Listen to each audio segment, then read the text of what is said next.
Sebuah doa hamba panjatkan sebelum firman, yaitu sebuah doa get well soon bagi setiap orang yang sedang menderita sakit penyakit di antara keluarga Saat Teduh, because we are family.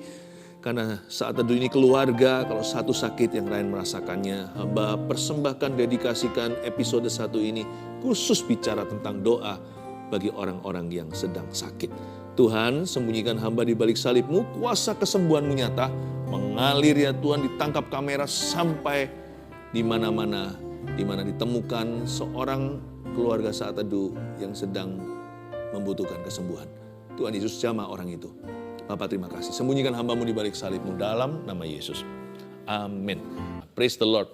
Kalau belum subscribe juga segera ya, supaya kita bisa terus mengikuti channel ini dan sehingga channel ini bisa jadi berkat dalam hidupmu. Hari ini saya akan bahas tentang doa pada waktu sakit. Sebuah pedoman doa bagi orang-orang yang sedang menderita. Sekali lagi, orang-orang yang lagi sakit, get well soon ya. Mazmur 38, judulnya doa pada waktu sakit. Di Alkitab kita judulnya juga sama. Doa pada waktu sakit. Ayat 1-12, Mazmur Daud. Pada waktu mempersembahkan korban peringatan. Tuhan, janganlah menghukum aku dalam geram-Mu, dan janganlah menghajar aku dalam kepanasan murka-Mu. Sebab anak panah-Mu menembus aku, tangan-Mu telah turun menimpa aku. Tidak ada yang sehat pada dagingku oleh karena amarah-Mu. Tidak ada yang selamat pada tulang-tulangku oleh karena dosaku. Sebab kesalahanku telah menimpa kepalaku, semuanya seperti beban berat yang menjadi terlalu berat bagiku. Luka-lukaku berbau busuk bernanah oleh karena kebodohanku. Aku terbungkuk-bungkuk, sangat tertunduk, sebab sepanjang hari aku berjalan dengan duka cita. Sebab pinggangku penuh radang, tidak ada yang sehat pada dagingku. Aku kehabisan tenaga dan remuk redam. Aku merintih karena degap-degup jantungku. Tuhan, Engkau mengetahui segala keinginanku, dan keluhku pun tidak tersembunyi bagimu. Jantungku berdebar-debar, kekuatanku hilang. Dan cahaya mataku pun lenyap daripadaku. Sahabat-sahabatku dan teman-temanku menyisi karena penyakitku, dan sanak saudaraku menjauh. Ini sebuah Psalms atau sebuah Mazmur yang agak misterius. Bukan penulisnya, kita tahu yang menggubah lagu ini adalah Daud, karena ini Mazmur Daud. Ayat pertama, Mazmur Daud pada waktu mempersembahkan korban peringatan. Sebenarnya kita nggak tahu persisnya kapan Daud sakit begini. Ya, para ahli teologi juga tidak bisa menebak di dalam occasion atau kejadian kapan. Kejadian yang mana dalam biografinya. Tapi begitu unik Mazmur ini, hanya di Mazmur ini dituliskan dengan detail Daud lagi sakit apa. Ini bukan sakit hati, bukan emosi, ini sakit badan atau jasmani. Mazmur Daud pada waktu mempersembahkan korban peringatan, tapi kita tahu inilah Mazmur Daud pada waktu dia sakit. Ayat 2, Tuhan, janganlah menghukum aku dalam geram-Mu. Belum apa-apa kok langsung berkata, Tuhan jangan hukum saya. Sepertinya Daud itu nuraninya menuduh. Kalau enggak mungkin ayat 2 langsung permohonan maaf, pengakuan dosa. Memang betul ya, tidak semua penyakit adalah karena dosa. Ada yang bawaan aja, memangnya hidup nggak sempurna. Tapi ada juga yang karena gaya hidup yang salah. Tetapi khususnya untuk kejadian Daud ini, kayaknya dia sadari suatu dosa. Suatu dosa yang menuduh dia. Waktu dia sakit itu, dia mengerti bahwa penyakitnya ada hubungannya. Dan juga tidak semua penyakit dari setan. Ada yang karena kuasa gelap. Ada yang karena kutuk iblis dalam kehidupan seseorang alias kutuk keturunan. Tapi nggak bisa dipukul rata, semua penyakit selalu cikal bakal asal usulnya sama. Tapi saya mau ajarkan sebuah prinsip rohani hari ini untuk kita pelajari waktu kita sakit gimana berdoa karena ini pedomannya. Ayat 2, ketika Daud menyadari ada sesuatu yang salah di hatinya atau sesuatu yang salah dalam hidupnya. Lalu sekarang dia sakit. Sekarang dia bergumul dengan sakit penyakit, kayaknya di dalam pikiran dan hatinya dia bisa koneksikan. Ini pasti ada hubungan. Makanya dia tidak mau basa-basi dan buang waktu, Langsung ayat kedua, sebenarnya itu ayat pertama seharusnya. Daud berkata, Tuhan jangan hukum saya ya dalam geram-Mu. Human anger I can stand. Kalau amarah musuh-musuhku, aku masih bisa tahan. Kalau Tuhan di pihak kita, siapa lawan kita? Tapi kalau Tuhan yang marah sama aku gak bisa menahan itu. Please don't be angry with me. Ayat ini tidak mengajarkan kita bahwa Tuhan itu suka marah. Allah kita itu panjang sabar. Tapi salah satu wujud murka dalam kehidupan mungkin bisa adalah sakit penyakit. Nggak selalu, jangan dikit-dikit kalau kita sakit lalu berkata dan menuding Tuhan, Tuhan lagi ngamuk sama saya. Enggak ya, kemungkinan besar you're always wrong. Selalu akan salah menebaknya. Ketika kita menduga Tuhan marah, 99 kali dari 99% pasti Tuhan sedang tidak marah sama kita. Kita itu nggak objektif feeling atau perasaannya. Tapi ayat 2 ini saya percaya perasaan Daud objektif. Kalau nggak jadi firman. Yaitu di Mazmur 38, Tuhan memang sedang upset sama dia tentang sesuatu. Ya Daud sih punya beberapa dosa yang menyolok seperti Batsheba. Ada lagi waktu lagi sensus. Tapi saya yakinlah masih ada insiden tertentu di mana dia ceroboh. Ya kayak kita lah, seperti Anda dan saya. Kita ini kan jatuh bangun, kita ini kan belajar dari kesalahan. Kadang-kadang kalau kita menyombongkan diri, Tuhan pukul sedikit, Tuhan cubit. Terkadang kalau kita lupa menjauh dari Tuhan karena terlalu nyaman, Tuhan izinkan sesuatu. Tuhan itu gak picik kok, dikit-dikit main pukul, main rotan, enggak. Tuhan selalu bicara sama kita itu dengan cara yang gentle dulu. Tapi kalau itu tidak mempan, Tuhan izinkan daripada kita binasa. Dalam hal ini di ayat 2 Tuhan, Daud berkata, janganlah menghukum aku dalam geram-Mu. Dan janganlah menghajar aku dalam kepanasan murka-Mu. Dengan kata lain, Daud itu berpesan pada Tuhan, Lord, even if you must punish me as a father. Jikalau memang Tuhan harus menghukum saya, hukumlah saya sebagai seorang ayah. Bapa yang penuh belas kasihan, jangan sebagai hakim yang lalim. Janganlah bahkan sebagai hakim yang adil. Kalau mau main adil-adilan sama Tuhan, kita semua nggak akan masuk sorga. Kita nggak akan dapat berkat kutuk melulu dalam hidup ini. Makanya Daud berkata, jangan menghajar aku dalam kepanasan amarahmu. Jikalau engkau memang harus menghajar aku, janganlah dalam kepanasan murka. Tapi hajarlah aku seperti ayah mengajar anaknya. Tetaplah berbelas kasihan ketika Tuhan harus mendisiplin saya. Itu sebuah petition, sebuah permohonan, suatu demonstrasi rendah hati, bahkan remuk hati dan berkata kepada bapaknya, "Pa, aku salah, sorry ya." Papanya adil, papa kan harus mendidik anaknya, nggak bisa selalu luput dari disiplin, itu nggak bagus buat pertumbuhan putranya. Papanya berkata, tapi tetap kamu harus tanggung konsekuensinya. Nggak apa-apa, Pak, asal Papa nggak benci saya. Nggak apa-apa, Pak, asal Papa bimbing aku terus, jangan lepaskan aku. Baik, kalau gitu kamu harus tinggal di rumah. Kamu nggak boleh ikut Papa keluar. You're grounded. Ya, kamu disetrap, tidak boleh keluar kemana-mana. Nggak apa-apa, Pak, nggak apa-apa, Pak. Asal Papa terus mendidik aku dan tidak give up atau tidak menyerah atas diriku. Itulah permohonan seorang anak. Waktu sakit, Daud sadar, ini ada hubungannya dengan dosaku. Mungkin sakit penyakit itu karena kebencian juga bisa, karena kepahitan.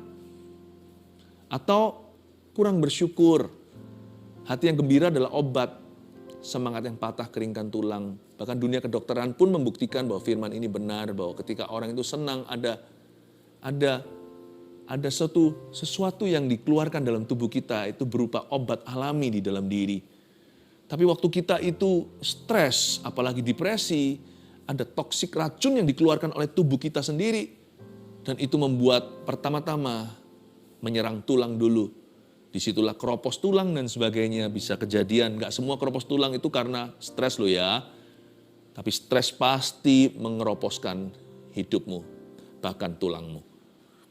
Janganlah menghajar aku dalam kepanasan murka-Mu. Sebab anak panahmu menembus aku, ayat 3. Tanganmu telah turun menimpa aku. Saya nggak ngerti Daud ini sakit apa. Terlebih lagi saya tidak memahami penyakitnya karena saya bukan dokter. Mungkin para dokter yang mendengarkan firman ini mungkin bisa diteliti. Kira-kira sakitnya apa ini ya. Meskipun diagnosanya nggak bisa tepat karena ini orangnya udah mati. Tapi kira-kira kan tahu ini keluhan-keluhan simptom gejalanya apa. Tapi kalau saya lihat di ayat 3, ini adalah pengamatan orang awam. Sebab anak panahmu menembus aku itu sebuah kiasan menunjukkan bahwa ada rasa sakit yang sangat akut sekali. Acute pains. Seperti menusuk sekali di tubuhnya yang Daud harus menahannya. Daud itu harus tahan sakit. Dia merasa sakit yang dia derita gejalanya itu seperti ditembus anak panah. Ada sesuatu yang akut sekali. Dia nggak tahan, makanya dia berseru sama Tuhan. Kalau kita nggak tahan, kita mengeluh atau berseru. Waktu kita sakit itu kita ngamuk-ngamuk sama Tuhan atau kita malah merendah. Pedoman doa pada waktu sakit adalah merendahlah di hadapan yang Maha Kuasa. Karena kita itu bukannya tanpa salah. Daripada menggerutu, mengeluh, itu perlu kekuatan juga. Mending pakai mulut kita untuk berseru. Karena orang yang berseru mendapat kekuatan baru. Tanganmu telah turun menimpa aku. Tidak ada yang sehat pada dagingku oleh karena amarahmu. Dan Daud mengakui ini semua ada hubungan dengan amarah Tuhan. Saya kira kalau kita ngalami amarah Tuhan, kita biasanya ikut-ikut marah. Anehnya gini loh manusia itu. Kalau Allah lagi marah, kita ikut-ikut marah. Tapi nanti kalau Allah penuh kasih dan mengampuni, kita nggak mau ikut-ikut mengampuni. Kok enak orang itu dilepaskan? Hukum dia Tuhan. Kalau marah jangan ikut-ikut sama Tuhan. Karena kita nggak berhak. Dia patut marah. Karena dia selalu benar, kita selalu salah. Tapi kalau mengampuni, kita harus ikut. Karena kita ini harus tahu diri. Tapi Daud berkata tidak ada yang sehat pada dagingku oleh karena amarahmu. Daud mengakui ini ada hubungannya dengan amarah Tuhan. Tapi indahnya di pasal 4b lanjutan bunyinya begini. Bukannya menyalahkan Tuhan. Tidak ada yang selamat pada tulangku oleh karena dosaku. Kalau kita menyadari kondisi kita nggak tentu sakit penyakit atau kondisi apa yang membuat kita terpuruk hari ini bisa saja bukan jasmani. Bisa saja emosi, bisa saja kejadian, bisa saja yang menghantam kehidupan. Kalau kita merasakan kita kena amarah Tuhan, jangan marah kembali, malah introspeksi. Take ownership, take charge. Belajar untuk ambil tanggung jawab atas tindakanmu sendiri, atas kelakuanmu, atas perbuatanmu. Belajar untuk gentleman mengakui, ya memang ini salahku. Belajar untuk take ownership itu, take charge artinya belajar untuk janganlah orang kalau salah itu masih bisa berdalih dan berdolak-dalik. Beranilah kita mengakui, ya memang betul, it's my bad, it was my bad, itu karena salahku. Aku yang ceroboh makanya company, perusahaan mengalami kerugian. Aku tidak baca dengan teliti kontraknya, aku tidak baca keluputan sesuatu. Sehingga akhirnya seluruh merugi secara korporat. Belajar untuk berani tampil, bukan hanya kalau bagus. Berani tampil ketika kita kurang. Daud ini gentleman, dia berani tampil di hadapan tahta kasih karunia dan berkata, sekalipun aku kena marah, tapi semua ini oleh karena dosaku sendiri ya Tuhan. Tulang-tulangku tidak ada yang selamat oleh karena dosaku. Daud dalam waktu dia lagi sakit dan menderita luar biasa nggak tahan. Akut sekali sakitnya seperti ditembus anak panah. Daud pasti pernah ngerasain ditembus anak panah karena dia tentara. Zaman dulu kan bukan peluru. Zaman dulu kalau dia lawan Goliat, waktu dia lawan beruang, lawan singa, masa mungkin dia mulus.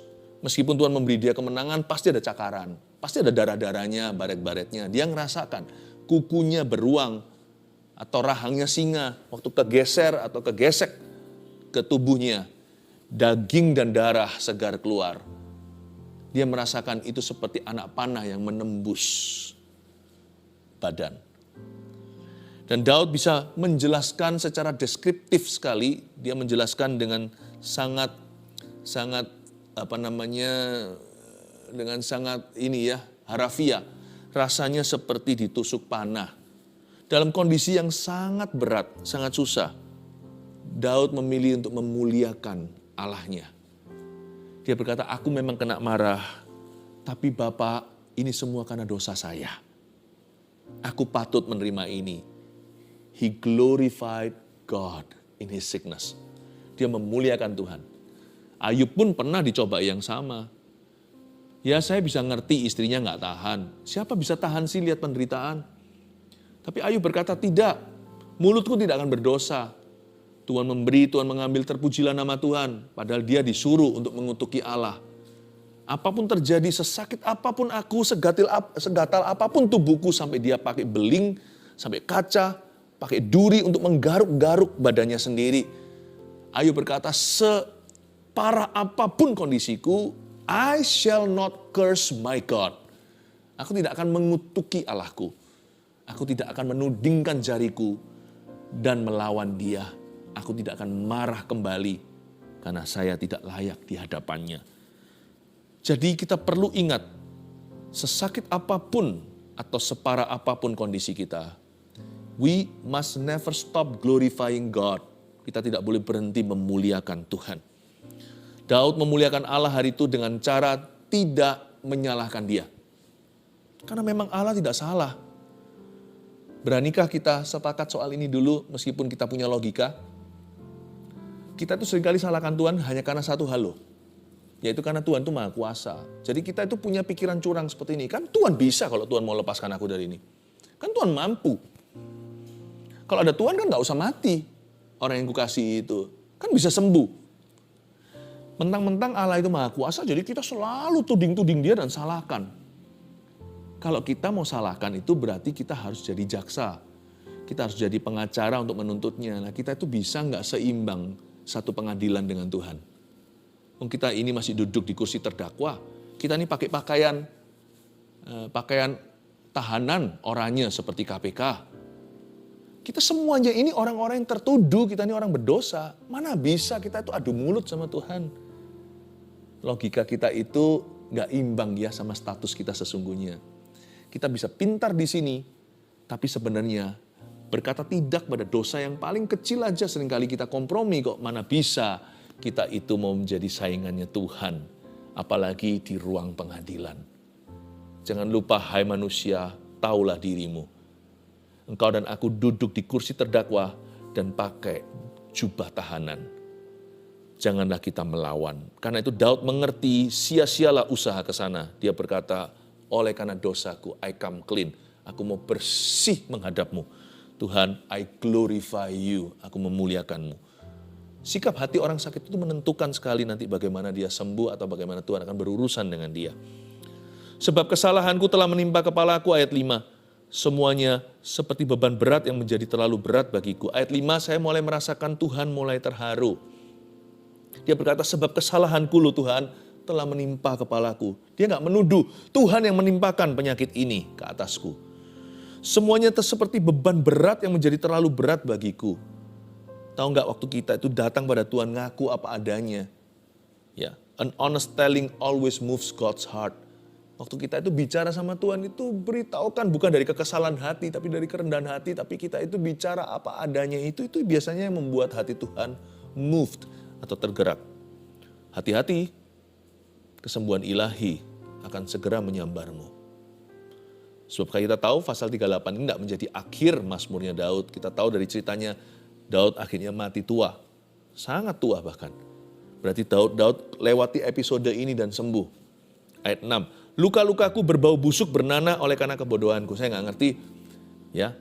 Bersyukurlah, berbahagialah para dokter yang bisa membaca ayat ini untuk bisa kira-kira tahu ini ada sesuatu yang akut sekali. Bisulnya atau bisul juga bisa membuat orang rasa sakit kayak tertusuk. Saya nggak tahu ini luka apa, tapi kayaknya sih luka dalam ya. Ini luka dalam. Luka-lukaku berbau busuk bernanah oleh karena kebodohanku. Tapi saya ingatkan bahwa jikalau nanah dan luka itu adalah fisik kita, dosa itu adalah nanah dalam jiwa. Dosa itu adalah luka di dalam roh seseorang. Makanya ini Daud mengerti bahwa luka yang di luar itu tidak sebanding dengan luka di dalam. Dia selesaikan dulu di dalam dirinya. Ayat 7, aku terbungkuk-bungkuk sangat tertunduk. Mungkin berdiri pun sakitan dia. Apakah ada batu di dalam tubuhnya? Sepanjang hari aku berjalan dengan duka cita, bukan hanya sedih jiwanya, tapi dia rasa sakit, jalan aja sakit. Terbungkuk-bungkuk, sangat tertunduk. Sebab, wow ini, pinggangku penuh radang. Tidak ada yang sehat pada dagingku. Pinggangnya penuh radang. Could it be that David was dealing with kidney stones? Saya tidak tahu apakah ini ada hubungannya dengan batu ginjal. Sebab pinggangku penuh radang atau apa yang terjadi di bagian pinggang. Itu kan ada organ-organ di dalamnya. Aku kehabisan tenaga dan remuk redam. Lemes aku gitu. Aku merintih karena degap-degup jantungku. Jantungnya pun disebut kayak berdebar-debar. Tuhan, Engkau mengetahui segala keinginanku. Dia bahkan gak berani berkata, sembuhkan aku. Dia mulai dengan ini, you know what I want. Nanti anak Daud suatu hari berjalan lalu berseru-serulah seorang buta namanya Bartimeus. Anak Daud, kasihanilah aku. Lalu anak Daud, Yesus Kristus memanggil dia dan berkata, apa yang bisa ku perbuat untukmu? Atau dengan kata lain, apa yang engkau mau? Engkau mengetahui segala keinginanku, kata Daud. Bartimeus berkata, so I can see. Rabuni, supaya aku bisa melihat. Ya Tuhan. Daud berkata, Tuhan, Kau tahu yang kuinginkan. Aku ingin sembuh.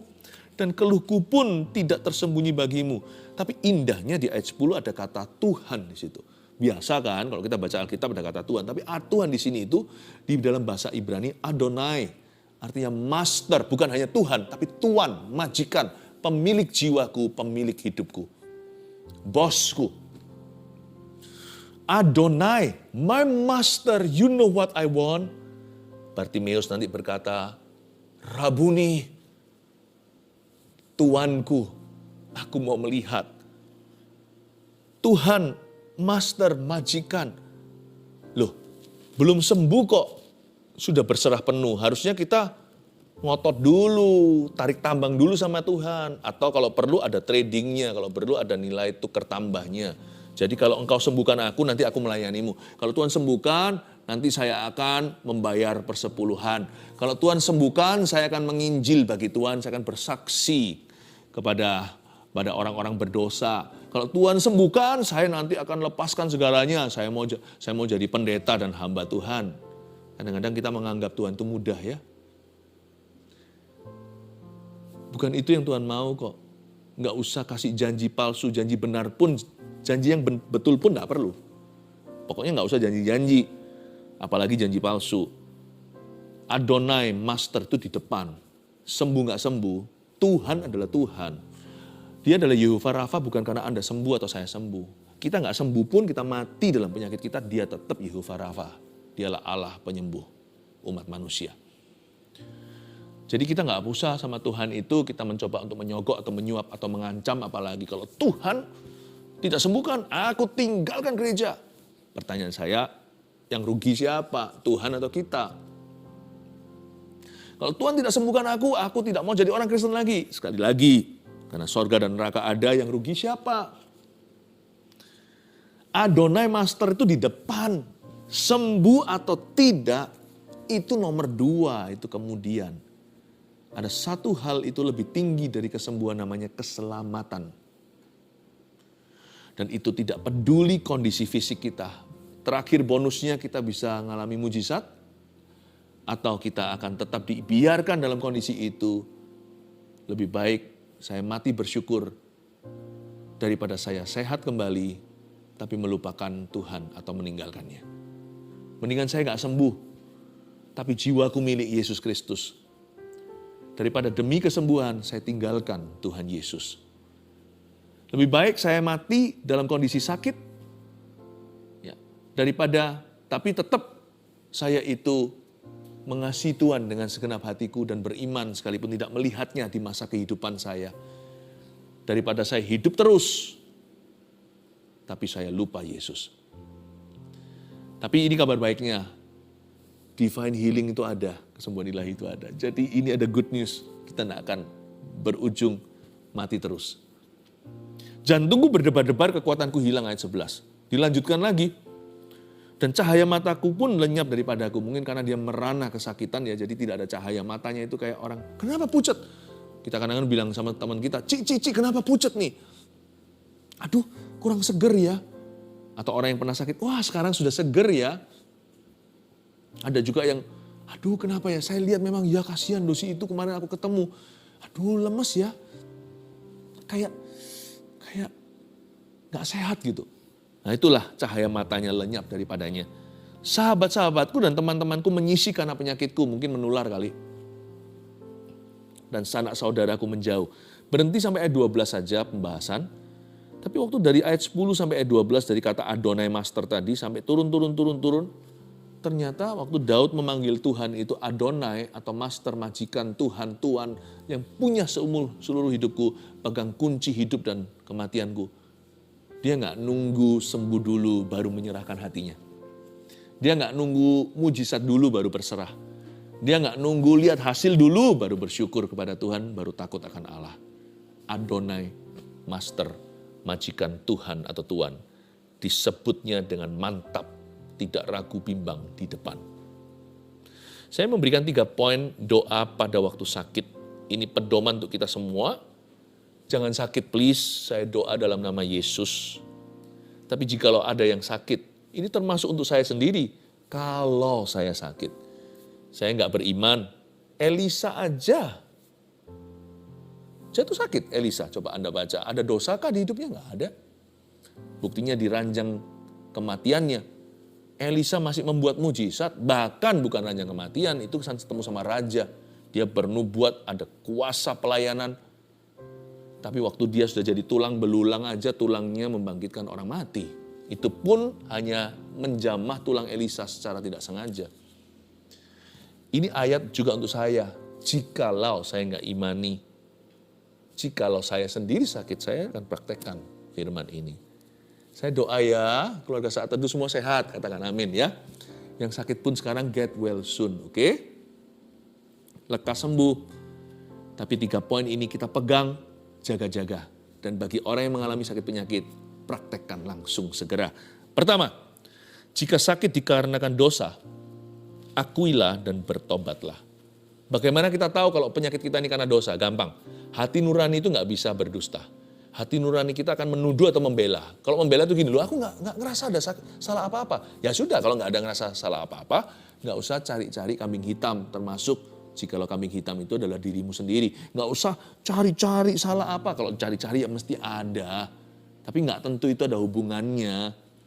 Kecuali kalau memang disadarkan. Waktu sakit kita tahu, wah ini pasti begini. Kalau nurani kita menuduh, ya udah cepat akui. Udah nggak usah lama-lama, nggak pakai lama-lama. Akui, selesaikan di tahta Tuhan. Sebab tahtanya itu punya satu alamat. Namanya kasih karunia. Sampai sekarang belum berubah lokasi, tetap kasih karunia Allah. Good news, kabar baik, kita bisa datang ke tahta itu. Bahkan kita bisa berlari serbu ke tahta itu. Dan memperoleh kasih karunia untuk menolong kita di saat kita perlu. Jika sakit dikarenakan dosa, akuilah dan bertobatlah. Tinggalkan dosamu itu segera. Karena merokok ini, mungkin karena rokok elektronik bahkan, vaping atau apa itu namanya sekarang. Tuhan ampuni aku, berkenankah Engkau memberi aku paru-paru yang baru. Ya. 2, dengan iman dan rendah hati, mintalah kesembuhan ilahi. Ini Daud kan minta, meskipun dia semi rada nggak berani, dia berkata Engkau mengetahui segala keinginanku. Sekarang perjanjian baru, oleh bilur-bilurmu, Yesus, aku telah sembuh. Bukankah sudah ada kata Yesus di kayu salib sudah selesai? Lalu Yesaya 53 digenapi bahwa bukan hanya dosa kita lah yang ditanggungnya, tapi penyakit kita juga dipikulnya di atas kayu salib di Kalvari. Maka sekarang ayat 10 jangan bunyinya, Tuhan Engkau mengetahui segala keinginanku. Sekarang di zaman perjanjian baru, beritahukan keinginan Anda apa. Bilang aja sama Tuhan, heal me O Lord and I will be healed. Sembuhkan aku akan sembuh. Percayalah dengan segenap hati. Sekalipun Yesus sudah naik ke sorga, justru sekarang dia bekerja di seluruh dunia. Tidak dibatasi secara fisik hanya di Israel saja. Oleh karena Roh Kudusnya, sekarang Tuhan Yesus hadir di mana-mana. Seperti waktu di Galilea, waktu dia menyembuhkan semua dan membangkitkan Lazarus dari kuburan. Berarti kesembuhan ilahi itu ada. Divine healing exists. Ada orang-orang Kristen yang percaya bahwa kesembuhan sudah sirna, sudah pupus semua karunia-karunia. Ya terserah, nggak ada tertulis begitu di dalam Alkitab. Kalau mau percaya begitu, ya itu adalah pilihannya. Saya percaya Tuhan Yesus tidak berubah, tidak berubah, tidak berubah. Dan kasih-Nya tidak berubah. Dan kuasa-Nya tidak berubah, tak berubah selama-lamanya. Terjadilah sesuai dengan iman kita. Percayalah, divine healing, kesembuhan ilahi itu ada. A-D-A, ada. And it's for you. Dan hari ini bisa Tuhan berikan kepadamu. 3, sembuh atau tidak sembuh, jadikanlah Kristus Tuhan Adonai Master itu. Siap untuk mengalami kesembuhan? 3 poin saya ulangi. Jika sakit dikarenakan dosa, akuilah dan bertobatlah. Simpel kan? 2, dengan iman dan rendah hati, mintalah kesembuhan ilahi. 3, sembuh atau enggak sembuh, urusan nanti. Tetap jadikan Kristus Tuhanmu, Adonaimu.